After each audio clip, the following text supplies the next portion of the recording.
से विक्रम संवत 1597 में अर्थात 9 मई 1540 को कुंभलगढ़ हुआ। बाल्यकाल चित्तौड़गढ़ में गुजरा। सन 1567 में अकबर ने जब चित्तौड़गढ़ पर आक्रमण किया तो मेवाड़ के प्रमुख सरदारों और सेना नायकों के आग्रह पर महाराणा उदय सिंह ने चित्तौड़गढ़ छोड़ दिया। अपने देश, कुल, गौरव और मातृभूमि की मर्यादा के लिए प्राण न्योछावर करने वाले योद्धाओं और ललनाओं से प्रताप ने न केवल सीख ली बल्कि ये घटना उनके जीवन का आधार बन गई। फरवरी 1572 को महाराणा उदय सिंह का देहांत हुआ।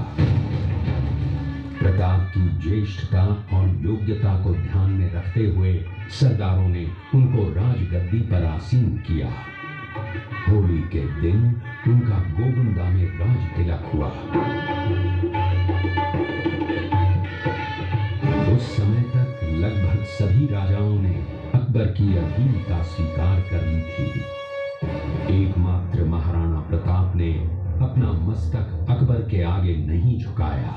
प्रताप मुगलों से लोहा लेने की तैयारी में जी जान से जुट गए। 18 जून 1576 की सुबह हल्दी घाटी और खमनोर के मध्य एक मैदान में ऐतिहासिक युद्ध हुआ। महाराणा प्रताप की सेना गोगुंदा से हल्दी घाटी पहुंची, जबकि सेनापति मानसिंह के नेतृत्व में मुगल सेना ने हल्दी घाटी के ठीक नीचे मैदान में अपना मोर्चा जमाया। मुगल सेना के हरावल दस्ते द्वारा घाटी में घुसपैठ करने के प्रयास की प्रतिक्रिया स्वरूप महाराणा प्रताप की सेना मुगलों पर टूट पड़ी। प्रताप के हरावल सैन्य दलों का नेतृत्व पठान हाकिम हासूर कर रहे थे। भीलू राणा, जो राणा पूंजा के नाम से भी जाने जाते हैं, उनके नेतृत्व में भील आदिवासियों ने गोरिल्ला पद्धति से युद्ध करते हुए मुगलों के छक्के छुड़ा दिए। देखते ही देखते शाही सेना में खलबली मच गई। रक्त तलाई घोड़ों की टापों, हाथियों की चंगारों और तलवारों की झंकारों से गूंज उठी। चारों तरफ हाहाकार मच गया। युद्ध का घटनाक्रम अचानक उस समय बदल गया जब प्रताप ने अपने घोड़े चेतक को एड़ लगाकर मानसिंह के हाथी पर चढ़ा दिया और उस पर भाले से भरपूर वार किया। मानसिंह हौदे में दुबक गया। हाथी से उतरते समय चेतक की एक टांग कट गई। इस स्थिति को भांपकर महाराणा प्रताप के हमशक्ल सेनापति झालामान ने महाराणा प्रताप से आज्ञा लेकर उनका राजमुकुट धारण किया। मुगल सेना झालामान को महाराणा प्रताप समझकर उन पर टूट पड़ी और झालामान शहीद हो गए। उधर चेतक ने अपने स्वामी को 5 किलोमीटर तक 3 टांगों पर ही लेकर एक बरसाती नाले को पार किया। उसके पश्चात उसके प्राण पखेरु उड़ गए। इस युद्ध से महाराणा प्रताप के मन पर गहरा प्रभाव पड़ा। परिणाम स्वरूप उन्होंने मुगलों पर विजय प्राप्त करने तक राजसी ठाट बाट छोड़ने और पत्तों पर भोजन करने का प्रण लिया, जिसे उन्होंने जीवन भर निभाया।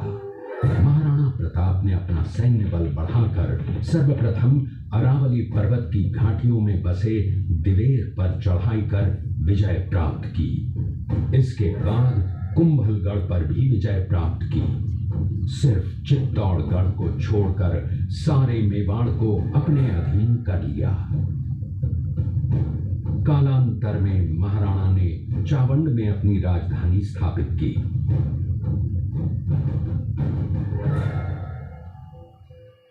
19 जनवरी 1597 को राणा प्रताप ने मात्र 57 वर्ष की आयु में इस संसार से प्रयाण किया।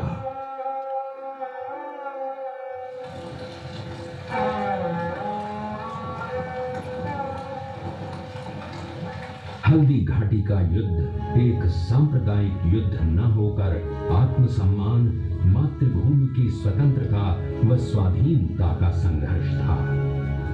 इसका प्रमाण ये है कि जहां पर अकबर की सेना के सेनापति जयपुर के राजा मानसिंह थे, वहीं पर महाराणा प्रताप की सेना के सेनापति काबुल के हाकिम खां सूर थे। महाराणा प्रताप स्वतंत्रता की वेदी पर एक ऐसा अंगारा था जो आत्मसम्मान व देश गौरव के लिए दिन रात जलता रहा, धधकता रहा और अंत में बुझकर भी उसने देश में ऐसा लौह भर दिया जिसकी प्रखर किरणों ने भारत माता को गुलामी की जंजीरों से मुक्त कराने के लिए सदा प्रेरित किया।